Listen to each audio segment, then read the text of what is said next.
Welcome to Full Out Flying Solo. Today I'm talking about going full out phone addicted, and I feel like it's a problem we all struggle with, whether we want to admit it or not. But I am trying really hard to be on my phone less.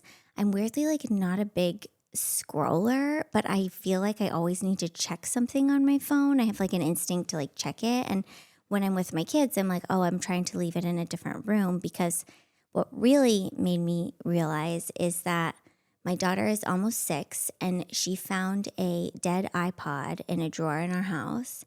And for a whole weekend, she pretended like this dead iPod was her phone. And she kept being like, Mom, can I have my phone? Can I have my phone? And she needed to have it in her hand at all times. And she was pretending to have fake conversations on her phone all weekend. And she's like, I'm just making plans with Wyatt, Mom. And I'm like, you're not talking to anybody. That's a dead iPod. And then we were at lunch and it was me and the baby who's 1 and her. And he's running around. So she's still sitting at the table. And I saw her while she's sitting at the table having nothing to do, taking fake photos of herself on her dead iPod and pretending to do a YouTube channel thing on the dead iPod.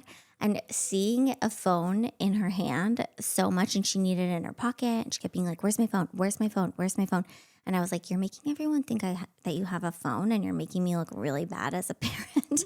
But I was also seeing a 6-year-old with a phone in their hand all the time is so jarring that it made me be like, that's what we all look like. She didn't learn it from the neighbors, she got it from, I'm like, oh, she sees me with my phone in my hand all the time. And I'm not taking photos of myself at home state while I'm having tacos. But probably 20 years ago, I would have been 15 years ago. So it's just really intense to have your phone in your hand all the time like that. So I've been trying to leave it in another room. I've been trying to not have it out, because she also wants to hold, we were at a party and there was a bunch of baby toys in a bin for this baby. And somebody had put an old, kind of like a sidekick phone in this bin for the baby, and it didn't work. And my daughter took it and stole it and had it the whole time, took it home with her, and it doesn't work, but she just wanted to be holding it. There's something about us all holding something in our hand that feels as I look at everybody in the room who's holding a phone in their hand, it feels relieving of social anxiety or something. It's having a drink in your hand makes you feel a little better, but it's having your phone in your hand. If you don't have your phone in your hand, what are you going to do? And so I'm trying not to have it in my hand. Even if I'm not using it, I'm trying not to have it in my hand, which is crazy because I've walked out of my house twice now, on a walk with a baby without my phone. And I feel like I'm in trouble every time I don't have my phone in my hand. I'm like, oh, I'm in trouble. Somebody's going to need me and be like, where is she? And I feel like if I don't have my phone in my hand, I need to put a disclaimer out to everybody hey, I'm not going to have my phone for an hour. I also didn't have my phone for 2 hours because my screen got cracked, and I went to the Apple store and I took my daughter because I was like, oh, this is good. We'll hang out for 2 hours in the mall, and just walk around, and I won't have a phone. And I was so anxious the whole time that somebody needed something from me, or was where are you, or whatever. And then I got my phone back, and my husband was at home with the baby and taking a nap, and I had all these texts from my mom who was in town being like, hey, I'm at your house. I hope the dog's not waking up the baby because the dog's barking. I'm going to come. And I felt so bad because my husband has been so tired because I'm gone all the time at night doing stand up, and he's with the kids. And I was like, you should take a rest while I do this. And anyways, I just was like, see, you set your phone down for 2 hours and it's a bomb went off by the time you get it back. So anyways, I feel I've been trying really hard not to have it in my hand, and we'll see how that continues to go. I don't know. All right. Should we read some full out stories? Let's do it. Also, Molly, our producer, who you all know, her and I decided to keep each other accountable on phone things. And so I said that I decided also I'm not going to shop for Christmas gifts on my phone. I'm going to go in person to the store. And it was so relieving just to go once. It took me 3 hours as opposed to just constantly being on my phone and being like, okay, am I going to get this? Am I going to get this? Am I going to get this? Am I going to get this? It takes up so much time, like looking at your phone. Yeah, I think we wanted to talk about some of the hacks, like some different hacks to not look at your phone. To not look at our phone. Yeah. Yeah. What are the hacks again? I'm like, oh yeah, the hacks that we're doing. No, I also have not been, I like have a bad habit of listening to podcasts while I'm in the shower, and I'll just leave my headphone in. And I've decided to just start listening to music on Alexa because I'm like, I don't need to constantly have other people's thoughts in my mind. I can have my own thoughts, but one step away from that is like just having music on in the background. Yeah, I think that's been one of my biggest things that I've noticed is I got my Spotify Wrapped this last year, and I'd listened to 22,000 minutes of podcasts, which is like equivalent to, gosh, I don't know, it's like 23 days of straight podcasts. Oh my gosh. Which is insane. Which, keep listening to our podcast. Yeah. But I also like, I just can't, I realized I was like, I can't be alone with my thoughts. Like I have to constantly be on the phone with somebody. I have to be listening to a podcast. I have to be like just constantly entertained by other things. And I think that it's made me a lot less like, I don't journal as much. I'm not as reflective. I don't write as much, like, because I'm not thinking my own thoughts. Like I'm so scared of my own thoughts. And like, yeah, so I've been trying to also like first thing, I like try to make it the first 10 minutes of the day not turning on a podcast now, where I have to like make my coffee and take my dog out without listening to a podcast. Yeah, just like look around. Yeah, which has been scary. And I think it's like been increasing my anxiety, which is awful. But it's been helpful. So I guess that's a hack, is just like set little goals and like increase your goals as you go. So I know it's so bad that we're all so addicted to our phones. It's so bad that like my daughter's addicted to holding a fake phone in her hand. Yeah. That really freaked me out when I saw that she like didn't want to put this fake phone down. And then the fake phone that she stole, the dead phone that she stole, because they're all real, they're just dead, you know? I was like, I'm giving this back. And she's like, okay, but I'm going to hold it in the car on the way to give it back. And she's like, I was like, no, you're like addicted to holding on to it. And then she kept checking my purse to make sure I'd given it back. She's like, I'm just checking. And then I was like, who am I giving this back to? I'm giving it back to a baby. Yeah. It's like, it was like in a baby toy bin. So then I just threw it away because I was like, this baby doesn't need this phone either. It was like an old, like it wasn't even a sidekick. It felt like it was a knockoff of a sidekick, you know? I don't know. No, but I agree with you. Like I'm not a big scroller. It's just notifications. Like I'm notification obsessed. Like I like to have all my stuff cleared out. Yep. So then I'm like, I need to clear everything out and I need to respond to this. So anyways, I've been doing it less, and I don't know if I have to move to the woods and be alone. I told Marco the other day, I was like, because my daughter really wants to do, her school has some like app that they have to practice like reading or something on, and it's on an iPad, and I don't have an iPad, and I don't give her my phone because I'm like, my phone is my phone. We don't share my phone, you know? Like occasionally she can take a couple pictures of stuff on it or whatever, but I don't want her playing games on my phone or whatever. And like to each their own. Like I don't judge anybody who does that, but like it freaks me out because I just see that my kid is gonna be like not looking around at things outside and like not. I don't know. I want to be looking around at things outside more. So I'm like, I don't want to start this for her, you know? So I was like, I don't want you to play that game. Like we can see if they have an actual book of that thing. Yeah. And you can do it in the book because it's just like exercise games, you know?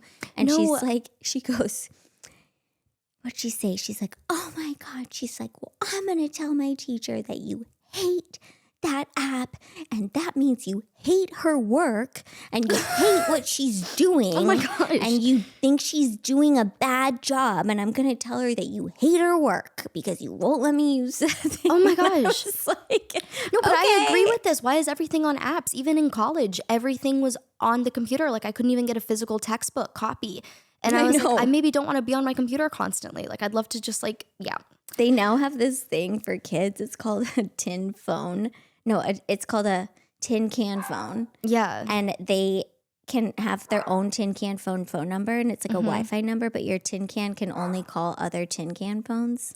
So if their friend has a tin can phone, they can call their friend on a tin can phone, but I think it's through Wi-Fi, so you can call like different countries and stuff. What's it called? A tin can phone, but I like know, I'm just kidding. You said it like 15 times. I was like, am I saying it right? It's a tin can phone. Okay. So Anyways, wait, it's to keep kids from being able to not communicate with they're strangers? friends. So it's like how we all had landlines. It's like if you want to call your friend, you can call your friend. But not like some weird stranger. Yeah, but you can't call a weird stranger because you can only call the numbers that are programmed into the tin can phone. Got it. Oh, that's smart. Tin can phone, tin can phone, tin can phone. Okay. Yeah. All right. Okay. Okay. Let's read some full out stories. Yes. Okay. So the first one is from Megan. This is from a few years ago, but I went full out Swedish. I was dating this guy from Sweden, and I had to be an expert on Sweden. I started learning Swedish at double speed on Duolingo, and I was reading every article speed? I could find on Swedish customs and humor and lifestyle. I went a little crazy. We broke up after a few months, but at least now I kind of speak a new language. Oh my gosh. I didn't even know you could do Duolingo on double speed. You can speed it up, but you can also just like make the goal double. Like you just double your goal. I think so that's funny. Oh my Yeah. gosh. I mean, I get it. I learned French because of Marco. So Yeah, you did. No, yeah, I just did it because I don't like not knowing what's going on and not knowing how to communicate, but I didn't look up like humor and stuff. That probably would be helpful. I had looked up. I was dating a guy from another country, and I had looked up like humor and customs after we broke up, and then I was like, oh my god, we wouldn't have broken up if I would have just understood this and this. And, like That's I had all these like so regrets funny. afterwards. Yeah. I probably would have broken up with Marco if I had looked up humor and customs during the time we were dating. I probably would have been like, oh no, I can't do this. Never Bye. mind. So good thing I didn't. Yeah, but Megan, good research, and now she speaks Swedish. Yeah. Great. Okay, Callie. Hi, Full Out Podcast. Hi, Brittany. I went full out this week and decided to cut my own bangs. I watched 3 TikToks, felt spiritually aligned, and just went for it.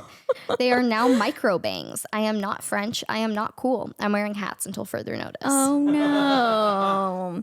My friend has having a bang debacle where she feels like she got like micro bangs or something. Okay. No, I did cut little bangs, but they like grew out my hair grows so fast that I like cannot maintain bangs. Every time I try to get bangs, I have them for like a week tops, and then they're just in my eyes and they become side bangs. And so I'm like, really, I need to go back to the salon soon to get them recut. But Yeah. Why is this something that women like even I with no hair know that you don't cut your own bangs? You Like, actually this is- do cut your own bangs. Most women, a lot of people do. Well, that's probably why everybody's bangs look awful. Kita, that's Isn't too this the full out card- of a statement for Yeah. this full out podcast. we can't. Like, We don't can't make say that that. You're gonna alienate Sorry, Everyone with all bangs. of the everybody's women. bangs look great. You don't look like Mo Howard from the Three Stooges, okay? Part of me is like, do I need bangs? Because I'm getting like older, and I just feel like you're supposed to get bangs when you get older for some reason. no, I just like, I'm like, I did need an to AI learn- thing to see what I look like with bangs. ooh. It looks pretty good. I kind of like it, but now after hearing what Kita said, but bangs are a lot of upkeep. No, that's why I need to learn how to cut my own. Like I need to trial and error it. So poor Callie with her micro bangs. I'm sorry, Callie. Luckily, Yeah. it's beanie season. It's hat season. It's not the summer. Yes. It's like the perfect time to have Yeah, tiny bangs. Exactly. Okay, last one. Ryan. I went full out trying to be helpful at the grocery store. A woman was clearly struggling with a watermelon, so I offered to grab it for her. I lifted it confidently, immediately lost control, and dropped it. I caught it, but fell during the process and knocked the wind out of myself. She just stared at me and said, "No worries, I was just looking." Oh, Ryan. Oh my gosh. I love that kind of stuff makes me laugh so hard. It's like probably the only thing that will make me laugh out loud Really? is stuff like that. People falling, and like also the fact that he was trying to help, but that woman didn't even need help is so funny to me. I had a dad in Penelope's preschool class. I was really pregnant with Benjamin, and we were at like a trampoline park birthday party, Yeah. like a sky zone, like with a pit and a trampoline. And I was there with Penelope, but I was so pregnant, so I couldn't do anything. And this dad he I don't even want to say what I'm really going to say, but anyways, he was jumping into the pit holding his daughter on the trampoline. Okay. And Penelope's like, Mom, I want to do that. I want to do that. And I was like, I am 8 months pregnant. I cannot hold you and jump into a pit. And he was trying to be nice. So he's like, I can do it. I can jump into the pit with her. And I was like, oh, thanks. That's so nice. So he holds her. He jumps really high on the trampoline. He jumps. And I'm, cheerleader gymnast. I know body awareness and how I probably could have done that with Penelope at 8 months pregnant. But he's like, jumps into the pit, jumps so high. They like twist. And as he's coming down, he literally flew up in the air and she was under him and he like flew down on top of her and like body slammed her into the pit. And she was okay? She cried a little bit. But I was like in such a weird place because I had to make this dad feel like, oh, it's fine. It's not that big of a deal that you just he felt literally, so bad. he felt so embarrassed that he like body slammed my child into the pit. It was bad. I was watching it and I was like, oh my God. Oh my gosh. I'm glad she wasn't more hurt, but I felt like this weird sense of responsibility to like help him feel okay while at the same time making sure my daughter's like not dead underneath him. No, I feel like this stuff happens to, sorry to the man in the room, but I feel like this stuff is something that men themselves into a lot. Like I was at a Dodgers game and this guy was like so eager to catch the baseball and he like tripped and fell while catching it. I caught this like 200-pound man like on me. Like I fell back and I was standing up and I like caught him.